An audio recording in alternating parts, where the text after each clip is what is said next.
Hello everyone, today we're going to start on the AMT 125 scale Ford Interceptor police car. I believe it is a 1970 Ford Galaxie or full-size sedan.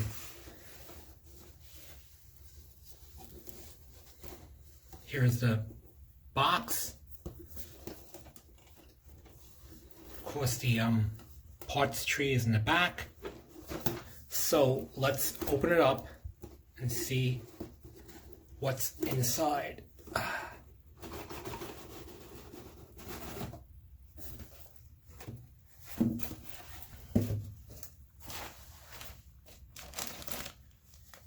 Okay, simple chrome, just one tree. Doesn't look like that many parts. The lights. I like how everything's individually packaged, even with the car body, it's individually packaged. Because a lot of kits, they used to just leave them unbagged.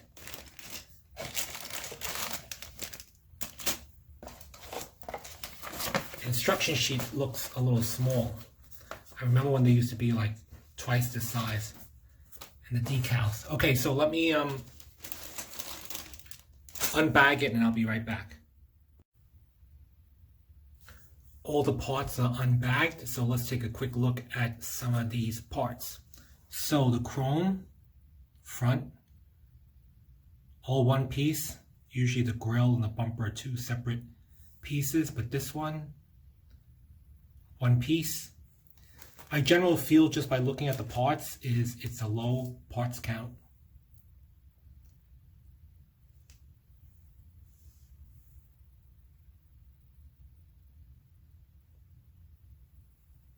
Rear bumper.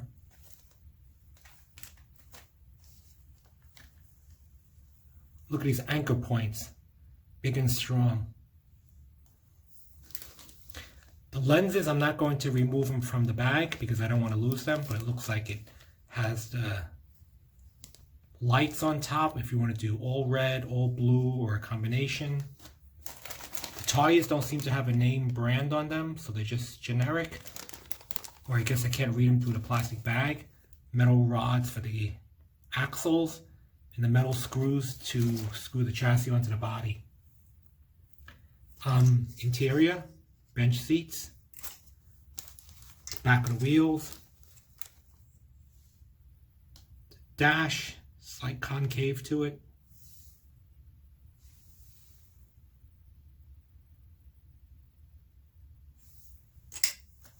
Exhaust, steering wheel, steelies, hoses, pulleys, belts, oil pan, engine block, manifold, exhaust manifold, fan. This looks like the head,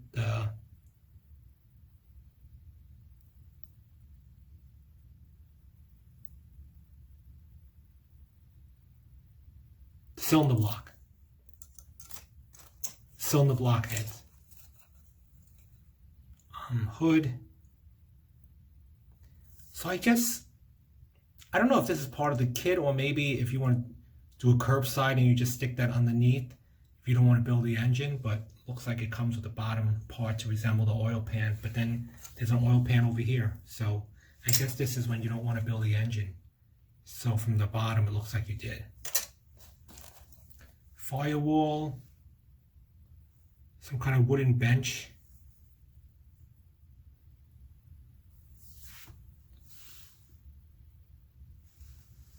shotgun, miscellaneous pieces I can't make out. Some fell off the tree, so that looks like the water pump and the distributor. So let's check out the body.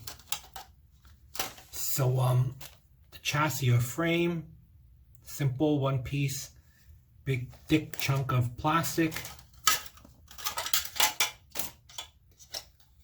Interior, the back seat's already in, so typical tub. And I already showed you the front bench seat. We have to remove that brace. The body, nice, thick, strong, clean lines.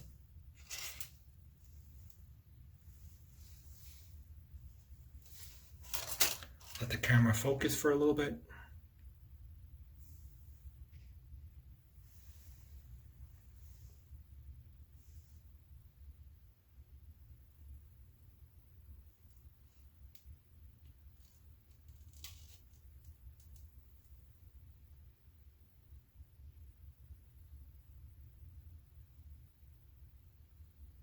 I'll have to detail that nameplate in the back.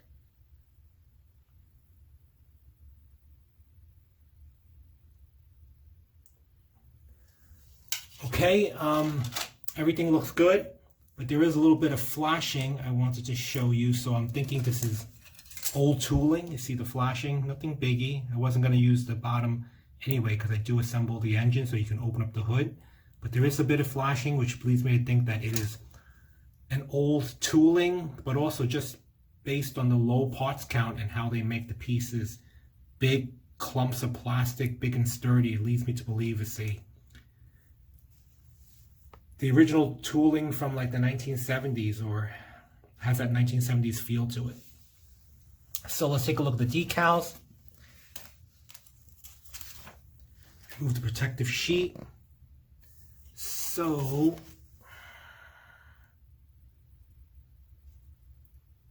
California Highway Patrol, you can paint it black and white, or City of Troy, is that Michigan?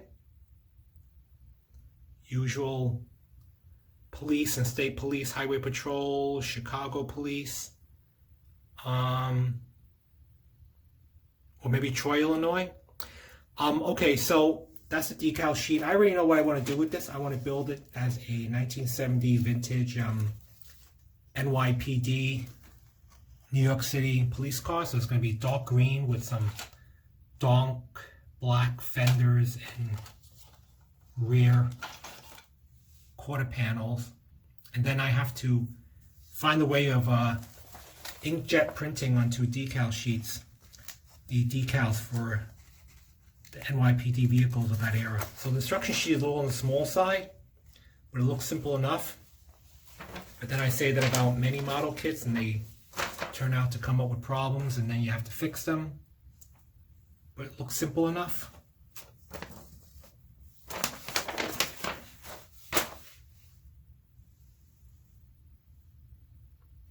Okay, so everything looks good. So let me degrease the parts and then get it ready for painting. This is the Ford Interceptor, which is the 1970 Ford Galaxie 500.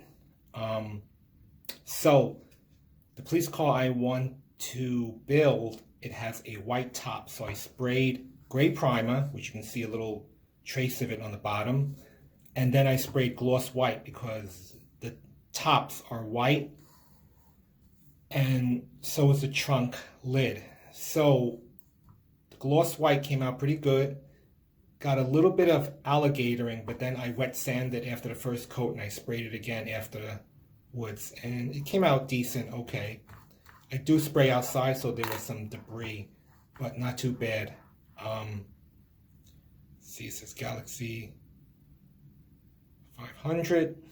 So now I'm going to mask off the top and the trunk lid, and then I'll spray it green.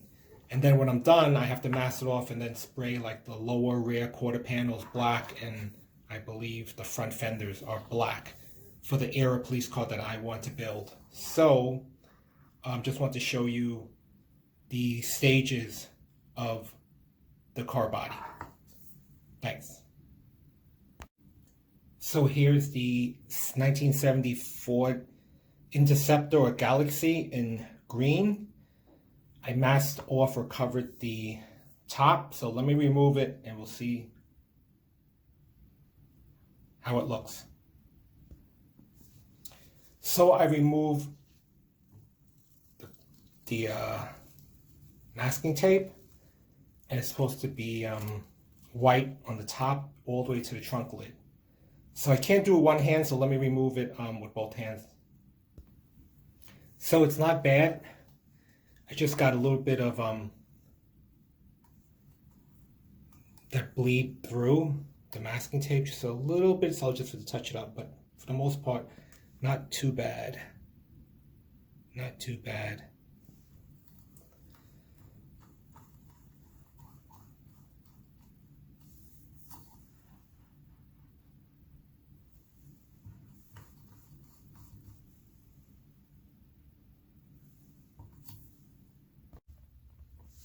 So the sub-assemblies are done. I want to show you interior. That's a large receiver, CB radio, and speakerphone on top. In the center, on top of the transmission hump in the interior, that's quite a bit of police equipment. The shotgun locked to the dash. Extra handheld spotlight. Did the best I can to detail the instrument panel, but same with the steering wheel, the center. I actually located the front seat slightly forward because the original locator tabs, which you see right over there, it would have left almost no leg room for the back. Plain simple brown. Engine is mounted on the frame chassis. 2 large oil filler neck tubes sticking out from the valve covers, which I associate with high performance engines. The Ford blue for most of the parts. Painted the carburetor gold. Simple one piece that includes the rear arm, axle, and dual exhaust. So that was simple. So that's done. The hood and the wheels. The hood came out with some pitting, but that's fine.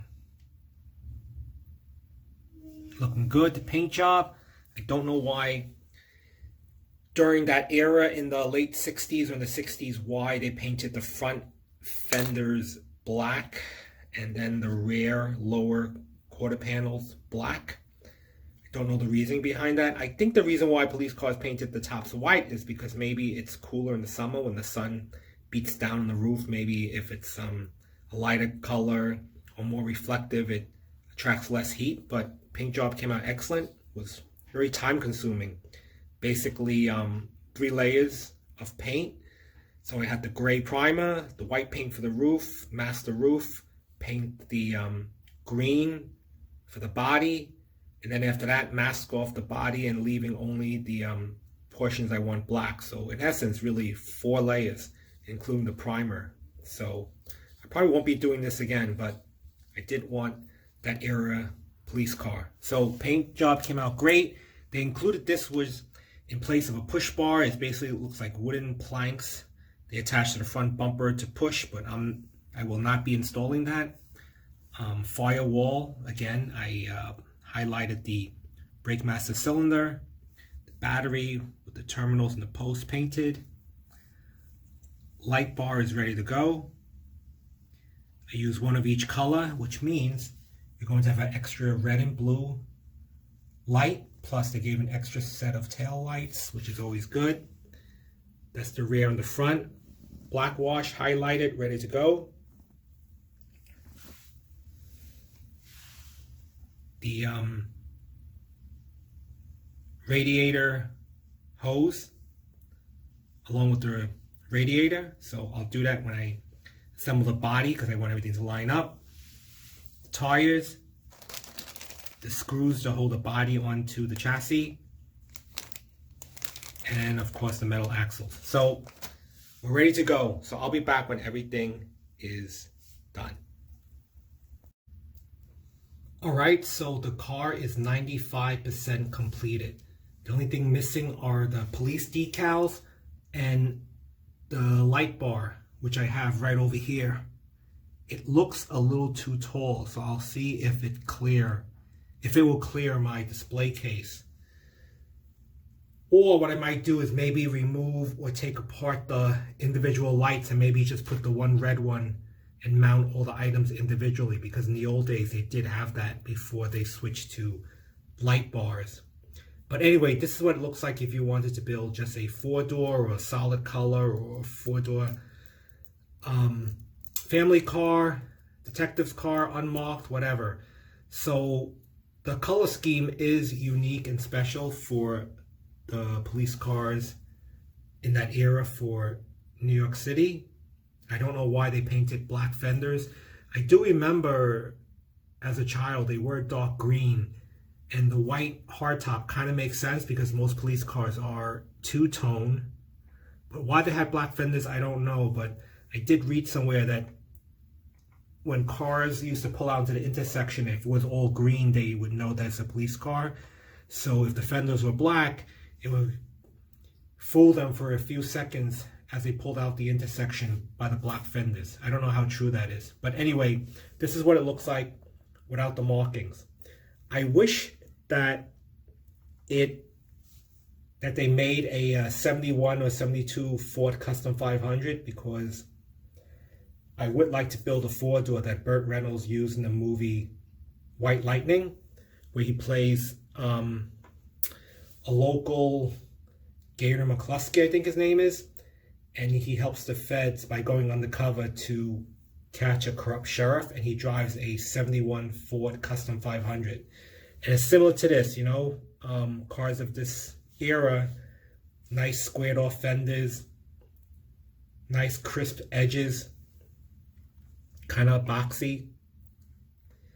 He had a 429 with a Hearst 4-speed T-shifter in it. And I love cars like that, sleeper cars that look like a daily beater or inferior to decent shape, that has like a monster engine in it and just beats all the other cars. So I love the sleeper look. So this car would be a great model to build into a sleeper, or if you want to make it kind of look like Burt Reynolds' car in White Lightning. I think the movie was pretty successful, because he actually had a follow-up movie called Gator too, where he assumed the same character. But anyway, this car does remind me of that movie car. I think that one is a 71. This is a 70 Galaxie 500.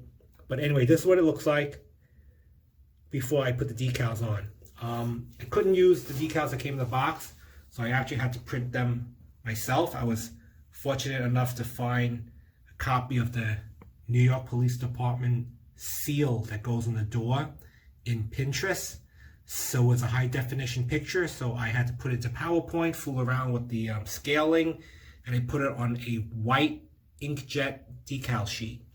So the decal is better than having nothing, but the quality is not going to be as good as the ones that they use in professional printers or commercial printers for the professional decal makers.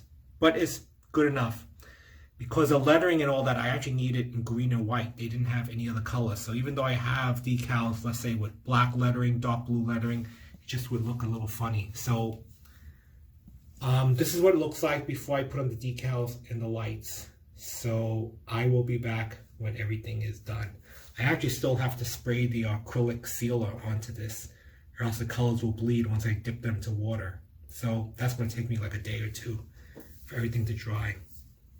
So I hope you guys like the sedan. I mean, it's a great sedan for the 1970s era.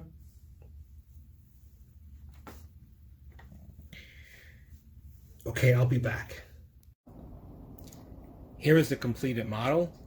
This is a little out of the ordinary from what I usually do. I usually build them straight out of the box, but this one I really had to think outside the box to get it done the way I wanted it, which was a 1970s era NYPD police car.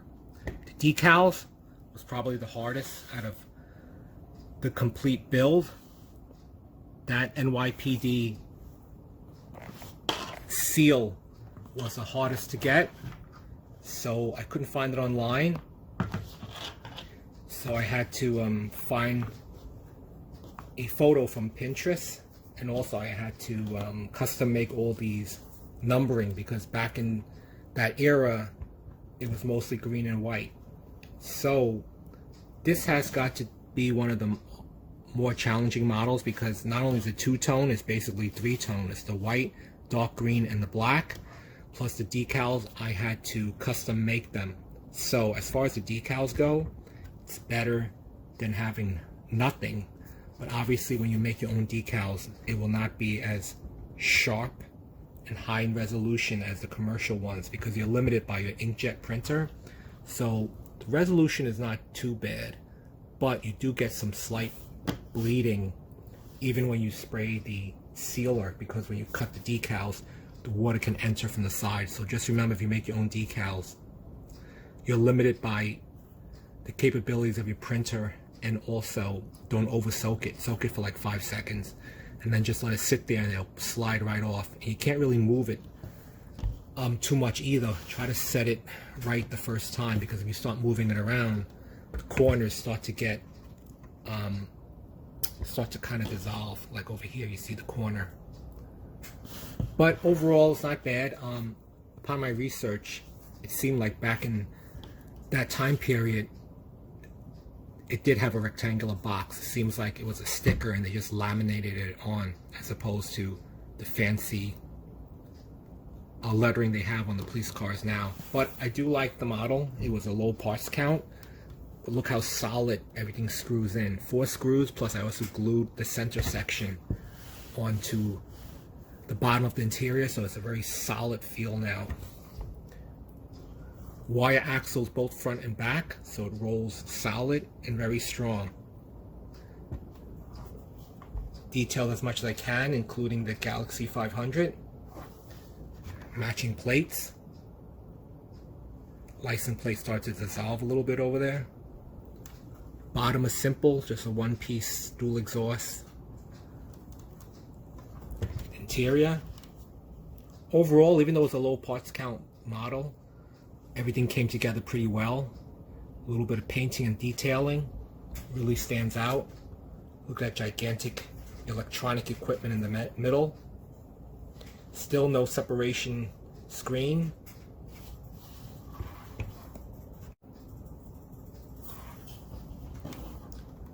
Interior is simple in nutmeg. The locked shotgun. The handheld spotlight, which actually did not fit or clear the windshield originally, so I had to push it in a little bit more. The tip of the shotgun is probably touching the clear windshield. As far as the lights and siren, I end up going for the single light and siren. I wish it was a larger unit, but that's one of the 2 that are on the light bar, so it's a little smaller. I wish it was larger, but overall I'm pleased. I like the way it came out. Being that I had to make the decals myself. The only thing is the white decal sheet. This seal is predominantly white, so the decal is probably not that thick, because when you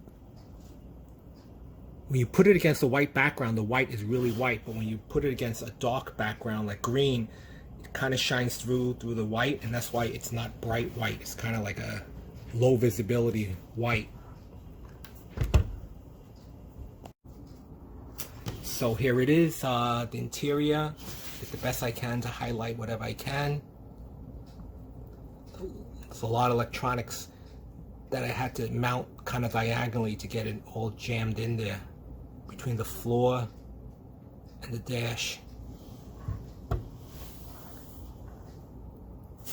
I do like this over the Monaco I just finished. This just seemed like everything fit together a little better, although it's less parts. I would build this one again over the Monaco, but I do see a lot more of the Monaco in TV and in movies. And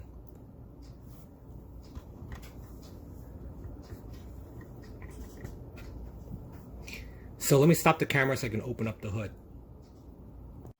The hood is off. It fits really snug and tight. That's the engine. The battery, for some reason, is really low on the floor because that's where they told me to mount it. I like the dual oil filler necks on the valve covers. And that's pretty much it. So I'll include stills at the end. Hope you guys enjoy the build. It is rather unique because I did want a certain car from a certain era.